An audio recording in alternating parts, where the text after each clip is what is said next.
Hello friends, welcome to energy online classes. आज हम आपके लिए एयरफोर्स का फिजिक्स का प्रैक्टिस सेट पेपर 2 लाए हैं। आप इन क्वेश्चंस को पहले खुद से किया करिए वीडियो पॉज करके, फिर बाद में क्वेश्चन का सॉल्यूशन देखा करिए। इससे ये पता चलेगा कि आपका कैसा क्या स्कोर चल रहा है या कैसी तैयारी कर चल रही है और कितना इम्प्रूवमेंट करने की ज़रूरत है। अगर आपको हमारे वीडियोस अच्छे लगते तो लाइक, शेयर, सब्सक्राइब और वीडियोस में कमेंट करके ज़रूर बताया करिए कि हमें और किस चीज़ पे वीडियो बनाएं या कोई डाउट हो या कुछ भी। चलिए शुरू करते हैं। हमारा पहला क्वेश्चन है, आवेग का एसआई मात्रक है। जो आवेग होता है, आवेग क्या होता है? मोमेंटम का एसआई मात्रक क्या होता है? Newton second, coulomb second, joule second या इनमें से कोई नहीं। आपने आवेग का सूत्र पढ़ा होगा, P बराबर mv। P बराबर mv, इसको हम लोग लिख सकते हैं kg मीटर पर सेकेंड। लेकिन हमारे यहाँ पे question Newton second, coulomb second और जूल सेकेंड मतलब केजी मीटर और इन सब यूनिट्स में नहीं है। तो अब हम क्या करेंगे? तो हम लोग P बराबर mv लिख सकते हैं। अगर हम इस पर T का डिवाइड कर दें और T को मल्टीप्लाई कर दें तो V/T क्या हो जाता है? हमारा त्वरण हो जाता है ma। और ma को क्या लिख सकते हैं? फोर्स की यूनिट क्या होती है? न्यूटन। और जो T चल रहा है, T साथ में T की यूनिट क्या होगी? सेकेंड। तो क्या हो जाएगा? Newton second. तो हमारे आवेग का एसआई मात्रक हम लोग क्या बोल सकते हैं? Newton second. तो first option is correct. Next question है, यदि mod A equals to 3, mod B equals to 4 और इसका परिणामी B है तो A तथा B के बीच का कोण, जैसे देख सकते हो कि मान लीजिए ये वेक्टर A है हमारा और ये वेक्टर B है। तो ये वेक्टर B है तो वेक्टर A कितना दिया हुआ है? 3 दिया या 4 दिया। और इनका परिणामी क्या होगा? यही तो होगा हमारा परिणामी R। वेक्टर R को परिणामी से ढूंढ करते हैं। तो अब आपको पता है कि अगर पाइथागोरस थ्योरम लगाए तो 3, 4 और जो 5 होते हैं इनको ट्रिपलेट बोलते हैं। 3 का स्क्वायर 9, 4 का स्क्वायर 16 इक्वल्स टू 5 का स्क्वायर 25। तो ये 5 हो जाएगा। ये तभी होता है पाइथागोरस थ्योरम कब लगती है? जब एंगल 90 का होता है। तो सीधे कर सकते हो कि पूछा क्या गया था? A तथा B के बीच का कोण। तो क्या हो जाएगा? Option A is correct, π/2। Next question हमारा, डॉक्टर द्वारा ईएनटी में प्रयुक्त दर्पण होता है। तो ईएनटी क्या है यहाँ पे? ईएनटी से ई से है ईयर, एन से है नोज और टी है थ्रोट। तो इसको चेक करने के लिए कौन सा दर्पण यूज़ करते हैं हम लोग? अवतल दर्पण। नेक्स्ट क्वेश्चन, क्योंकि जो अवतल दर्पण है ये हमारा प्रतिबिंब है उसको बड़ा बनाता है एक तरह से, तो हम लोग अवतल दर्पण का यूज़ करते हैं। नेक्स्ट क्वेश्चन है हमारा, कौन सा तरंग निर्वात से नहीं गुजरता है? तो ध्वनि तरंग है, परावैक्निक किरण है, अवरक्त तरंगे हैं या रेडियो तरंगे हैं। तो आपको पता होगा कि दो रेडियो तरंगे हैं, परावैक्निक तरंग और अवरक्त तरंग है। ये किस तरह की तरंग है? विद्युत चुम्बकीय तरंगे हैं। और जो विद्युत चुम्बकीय तरंगे होती है वो हर जगह चल लेती है और निर्वात में तो बहुत तेज चलती हैं। और जो ध्वनि तरंग होती है इसी को किस माध्यम की आवश्यकता होती है, क्योंकि ये कैसी तरंग है? ये होती है यांत्रिक तरंग है। ये है यांत्रिक तरंग। तो इससे पूछा कौन निर्वात से नहीं चल पाता, तो क्या हो जाएगा? ध्वनि तरंग ही नहीं चल पाएंगे, ये तीनों चलेंगी। नेक्स्ट क्वेश्चन है हमारा,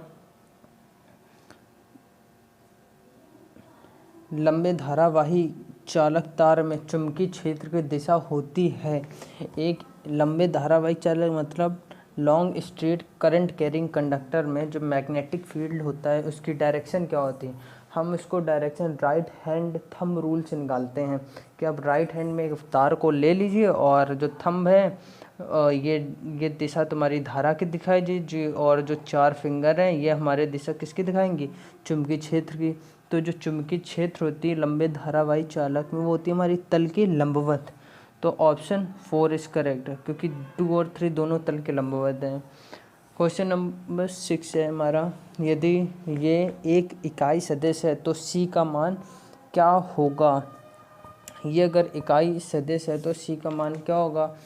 तो लिख लीजिए सूत्र। आप इसको मान लीजिए R इक्वल्स टू क्या दे देंगे? 0.8 का होल स्क्वायर प्लस इनका परिमाण बोलता है हमेशा तो C का स्क्वायर यहाँ रूट हो जाएगा। और ये कैसा है? एक इकाई सदिश बोला तो इसको हम 1 ले लेंगे। तो 1 इक्वल्स टू 0.8 का square 0.64 plus 0.25 plus C square. यहाँ तक हो गया। अब क्या करेंगे, इन दोनों को जोड़ लिए तो 6 2 8 और 5 4 9 और 0.89। अब यहाँ पे 1 माइनस 0.89 कर दीजिए, 1 माइनस 0.89 तो कितना हो जाएंगे 0.11, और सी स्क्वायर साथ में चल रहा था तो 0.11 इक्वल टू सी स्क्वायर, तो सी इक्वल टू क्या हो जाएगा, सी इक्वल टू हो जाएगा 0.11 का रूट। तो हमारा ऑप्शन क्या हो जाएगा, first is correct, option first is correct. Next question है हमारा R equal to A plus A mod A equal to mod B vector mod result R, ये क्या होता है, परिणामी इसको बोलते हैं। आर होता है रिजल्टेंट है, एंड तो ए तथा बी के बीच का कोड। तो एक आपको सूत्र याद रखना, मॉड आर इक्वल टू होता है root A square plus B square plus 2ab cos theta, ये मॉड में होते हैं। तो इनको क्या बोल रहा है, ये तीनों बराबर हैं, तो हम इन तीनों के बराबर एक्स मान लें, एक्स ले सकते हैं, कुछ भी आप मान लीजिए। तो आर की या इन तीनों के इक्वल टू 1 मान लीजिए, तो आर ये क्या हो जाएगा 1 इक्वल टू 1 का स्क्वायर 1 प्लस यहाँ भी इसको भी 1 का स्क्वायर 1 प्लस 2 1 इंटू 1, तो 2 कॉस थीटा का होल रूट। अब ये रूट हटा दीजिए तो इधर के क्या बचेगा 1 1 2 प्लस 2 कॉस थीटा और इक्वल टू 1, इतना हो गया। अब इसको लिख सकते हैं यहाँ पे कि ये इतना बचा था हमारा 1 प्लस 2 कॉस थीटा, इधर ले आइए 2 को इस साइड ले आइए, क्या हो जाएगा -1/2 इक्वल टू कॉस थीटा। अब ये कॉस थीटा की किस एंगल पे वैल्यू -1/2 होती है, तो ये आपको ट्रिग्नोमेट्री से वैल्यूज याद होनी चाहिए। ये होती है हमारी 120 की वैल्यू। कॉस 120 क्या होता है, कॉस 120 होता है हमारा -1/2। तो option first is correct. Next question हमारा, निम्न में से कौन सा कथन सत्य है। सदिश योग क्रम विनिमय नियम का पालन करता है, सदिश योग सहचर नियम का पालन करता है, उपरोक्त दोनों इनमें से कोई नहीं। तो आपको पहले विनिमय नियम पता होने चाहिए और सहचर नियम। बहुत सिंपल सी लैंग्वेज में बताओ तो सहचर नियम ये होता है कि अगर a प्लस बी है और ये b प्लस ए के बराबर है, ये दोनों बराबरी होंगे। आप ऐसे कर लिए 2 + 3 और 3 + 2 दोनों 5 दे रहे हैं, तो इसी को बोलते हैं सहचर नियम। तो वेक्टर जो ये होता है वेक्टर सदिश, ये हमारा इस नियम को तो फॉलो करता ही। अब आता विनिमय नियम। विनिमय नियम क्या होता है, a + b + c equals to a + bracket b + c, ये होता है हमारा विनिमय नियम। तो जो वेक्टर होता है सदिश होता है, ये हमारे दोनों नियम को फॉलो करता है। तो हमारा क्या हो जाएगा correct option, option 3 is correct, उपरोक्त दोनों में से। चलिए नेक्स्ट क्वेश्चन है हमारा, पूर्ण अप्रत्याशित टक्कर का के लिए ई का मान। पूरी तरीके से पूर्ण अप्रत्याशित टक्कर तो ऑप्शन 0। अगर यहीं पे बोल देता पूर्ण प्रत्याशित टक्कर है, पूर्ण प्रत्याशित टक्कर तो हो जाता हमारा 1, अप्रत्याशित के लिए 0 और पूर्ण प्रत्याशित टक्कर के लिए 1। यदि कोई वस्तु पृथ्वी को और मुक्त रूप से गिरती है तो वस्तु की गति होगी, ये विमी मतलब एक एक्सेस या 2 एक्सेस या 3 एक्सेस में। तो जब कोई मुक्त रूप से कभी भी कोई चीज़ गिरती है तो उसकी हमेशा दिशा जो गति होती है वो एक विमी ही होती है। ऐसे गिर रहे तो एक ही विमा में ही तो आ रही है। नेक्स्ट क्वेश्चन है हमारा, प्रक्षेप गति के दौरान कौन सी राशि संरक्षित रहती है, स्थितिज ऊर्जा, गतिज ऊर्जा, संवेग। तो यहाँ पे करेक्ट आंसर यांत्रिक ऊर्जा। प्रक्षेप गति होती है, ऐसे आपने कोई चीज़ फेंकी, यहाँ से ऊपर तक जा रहे हैं तो हमें क्या मिल रहा है, ऊंचाई मिल रही है, ऊंचाई मिल रही है तो हमारी स्थितिज ऊर्जा की मात्रा बढ़ती जाती है, स्थितिज ऊर्जा बढ़ रही है, गतिज ऊर्जा घट रही है। यहाँ पे सबसे ज़्यादा स्थितिज ऊर्जा रहेगी, गतिज ऊर्जा कम हो जाएगी, फिर नीचे आ रहे हैं तो हाइट कम हो रही, स्थितिज ऊर्जा कम हो रही, और तो गतिज ऊर्जा तो की है, गतिज ऊर्जा का मान बढ़ रहा है। मतलब ऊर्जा होती नष्ट नहीं होती, बस एक फॉर्म से रूपांतर हो जाता है। स्थितिज से गतिज में बदल गई, गतिज से स्थितिज में भूल गए। तो यांत्रिक ऊर्जा क्या होती है, यांत्रिक ऊर्जा होती है P+ की स्थितिज प्लस गतिज ऊर्जा का योग को ही यांत्रिक ऊर्जा बोलते हैं। तो option A is correct. Next question है हमारा, प्रक्षेप पथ के उच्चतम बिंदु पर त्वरण का मान। मतलब जो ये बिंदु है ये सबसे ऊंचा बिंदु, यहाँ पे जो त्वरण का मान क्या होता है, यहाँ पे हमारा त्वरण का मान g के बराबर हो जाता है। याद रखिएगा, ये पेपर में क्वेश्चन पूछा भी जा चुका है। तो option 4 is correct. Next question हमारा 20 किलोग्राम द्रव्यमान की लिफ्ट 3 मीटर प्रति सेकंड स्क्वायर के त्वरण से ऊपर की ओर गति कर रही लिफ्ट की दूरी का तनाव क्या होगा। तो हमने मान लिया ये लिफ्ट है, ये क्या हो जाएगा, टी होता है, टी को बोलते हैं टेंशन, तनाव। इसका कुछ भार होगा mg, और ये कहाँ की ओर गति कर रही है, त्वरण से ऊपर की ओर, ऊपर की तरफ जा रही, ma ऊपर की तरफ जा रही। तो इसका समीकरण बनाएंगे हम लोग, टी हम लोग जा के साइड को रहे, ऊपर साइड को, ये तो हम लोग ऊपर वाली वैल्यू लेंगे, ये अपोजिट है तो इसको माइनस कर देंगे, तो टी माइनस mg बराबर ma।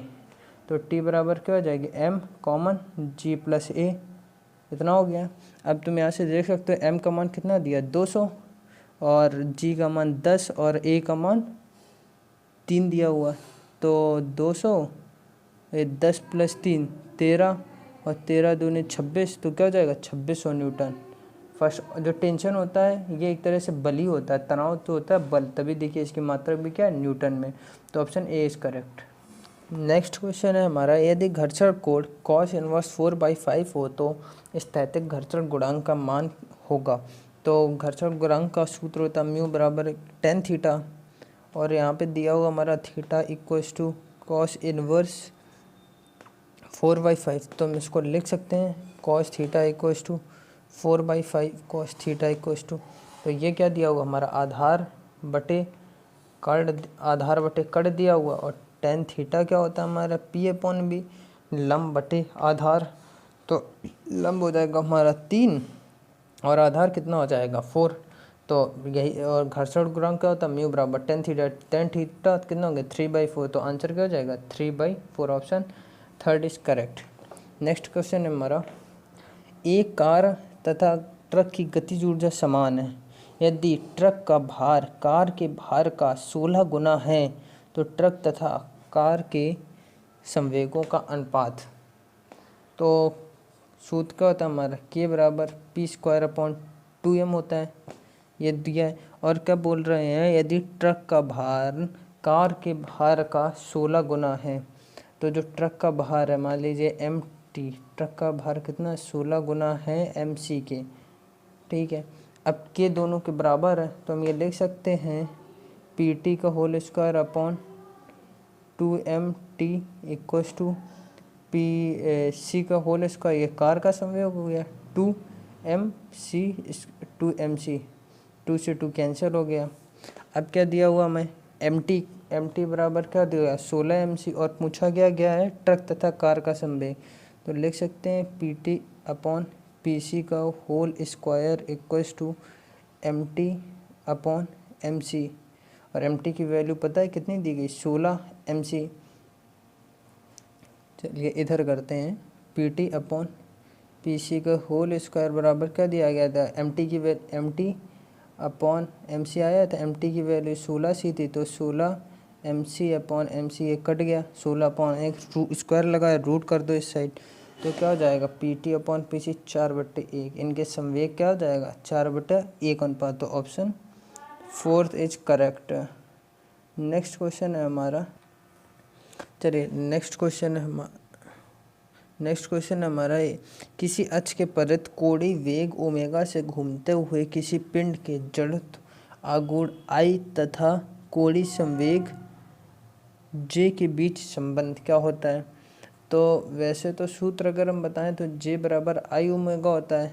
अगर आपको ये याद नहीं है तो यहाँ पे हम लोग क्या बोल रहे हैं, कोणीय चीज़ की बात करें जब हम कहीं वृत्तीय कक्षा में घूम रहे हैं।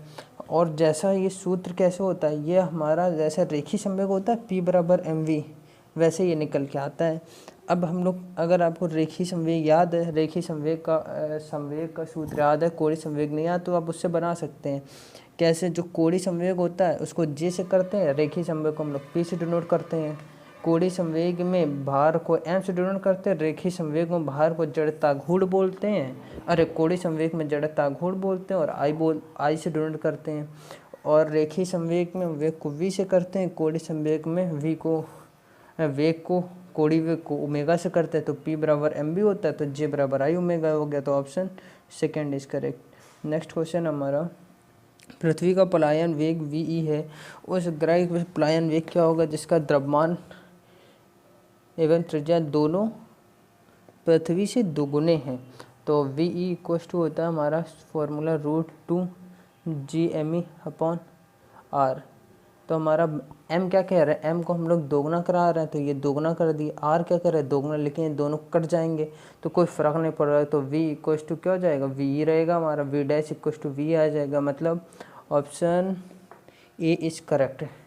एक चीज़ आपको एक रिलेशन याद करना, v इक्वस टू √2VO, ये होता है, ये होती है ऑर्बिटल वेलोसिटी, ये हो जाती है हमारे एस्केप वेलोसिटी, ये हो जाती है कक्षीय गति, और ये होती है हमारा प्रक्षेप गति, प्रक्षेप गति नहीं सॉरी पलायन वेग, ये जाता है हमारा कक्षीय वेग, ये होता है पलायन वेग। पलायन वेग है कितना, 11.2 किलोमीटर प्रति सेकेंड, मतलब इतने वेग से अगर किसी चीज़ को हम फेंके तो वापस में पृथ्वी में दोबारा नहीं आएगी। नेक्स्ट क्वेश्चन हमारा, आदर्श गैस के रुद्धोष प्रक्रिया में ताप तथा दाब में संबंध। तो ताप तथा दाब में संबंध, ये ताप तथा दाब में संबंध, पहला ऑप्शन है टी की पावर गामा अपॉन पी की पावर गामा, ये गामा में ये जो लगा हुआ है गामा में -1 अलग से नहीं है, इक्वस टू नियतांक या टी की पावर गामा -1 पी की पावर गामा अपॉन टी की पावर गामा बराबर नियतांक टी इंटू पी की पावर गामा -1 बराबर नियतांक। तो ये 4 ऑप्शन दिए हैं, तो ये सूत्र होता है, आपको याद रखने हैं 3 सूत्र, जब P और V का रिलेशन तो P V की पावर गामा होता है बराबर नियतांक, और एक होता है T, और जब T V का रिलेशन होता है तो क्या नियतांक होगा, और फिर होता है सूत्र P1 माइनस गामा और T गामा, एक बार PV का रिलेशन, एक बार TV का रिलेशन, एक बार PT का रिलेशन, तीनों नियतांक के बराबर होते हैं। ये गामा लिखा हुआ है, गामा ऐसे लिख, इसको हम लोग लिख सकते हैं ऐसे T की पावर गामा अपॉन, यहाँ पे माइनस है, जब नीचे लाएंगे तो P1 माइनस गामा था तो क्या हो जाएगा गामा -1। तो अब आप देख सकते हैं ऑप्शन कौन सा करेक्ट है, ऑप्शन ए इज़ करेक्ट। ये तीनों किसके लिए हैं, आदर्श गैस के रुद्धोष प्रक्रम के लिए, ये भी पॉइंट याद रख लेंगे, किस लिए, रुद्धोष प्रक्रम के लिए। नेक्स्ट क्वेश्चन है हमारा, निम्नलिखित में से कौन सा तरंग का अभिलक्षण नहीं है, मतलब इन चारों ऑप्शन में से कौन सा तरंग में नहीं आता। तो ये पता, तरंग में वेग होता है हमारा, तरंग दैर्घ्य होता है, आवृत्ति होता है, और अगर बोल देता आयाम भी होता है, लेकिन ये माध्यम तो दूसरी चीज़ है, माध्यम तरंग से कहाँ रिलेट हो गई, तो ऑप्शन नहीं है पूछा, तो ऑप्शन करेक्ट हो जाएगा माध्यम।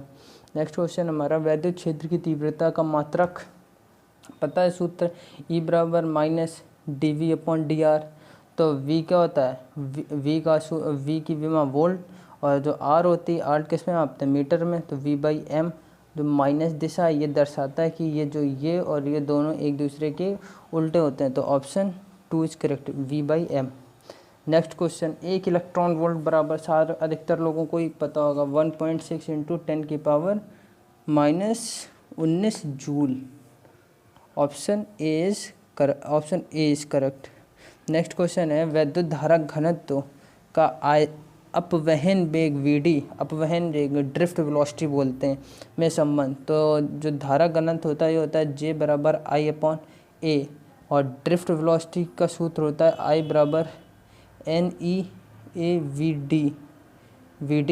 अब ये होती है VD, ये होता है हमारा अपवहन वेग, या इसको लिख लो VD इक्वल्स टू I/NE, सबको नीचे ले आओ इसको। अब हमें पता है J बराबर I/A होता है, तो ये सिर्फ A को यहाँ लाएं तो I/A क्या हो जाएगा, NEVD, और I/A क्या होगा हमारा J धारा घनत्व, तो J बराबर NEVD होता है, तो option A is correct. Next question है हमारा, किसी एक समान चुंबकीय क्षेत्र में एक इलेक्ट्रॉन क्षेत्र के लंबवत प्रवेश करता है तो इलेक्ट्रॉन का पथ क्या हो जाता है, वृत्ताकार, हमेशा याद रखिए वृत्ताकार पथ हो जाता है, और ये बहुत बार क्वेश्चन पूछा जा चुका है पेपर में।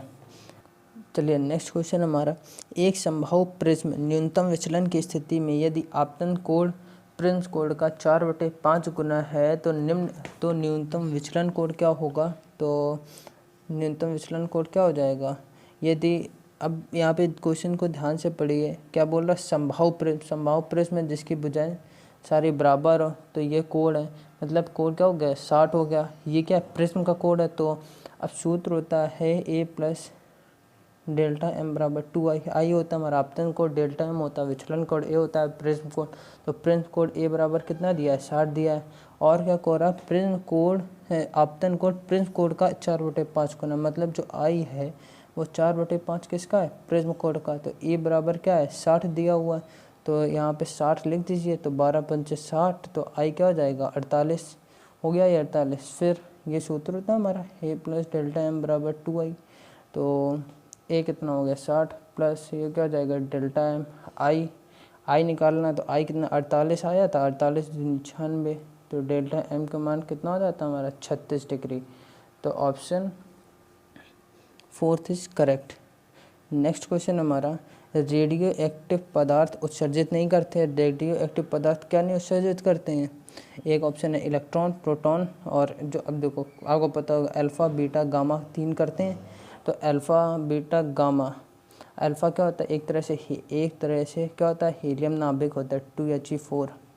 और बीटा क्या होता है? इलेक्ट्रॉन होता है, ये होता है इलेक्ट्रॉन होता है। और गामा होता है, ये क्योंकि न्यूट्रॉन होता है इसलिए। और क्या उत्सर्जन नहीं करते? प्रोटॉन। तो ऑप्शन 20 करेक्ट। तो आज हमारा सैम्पल पेपर 2 आज हम लोगों ने कंप्लीट किया।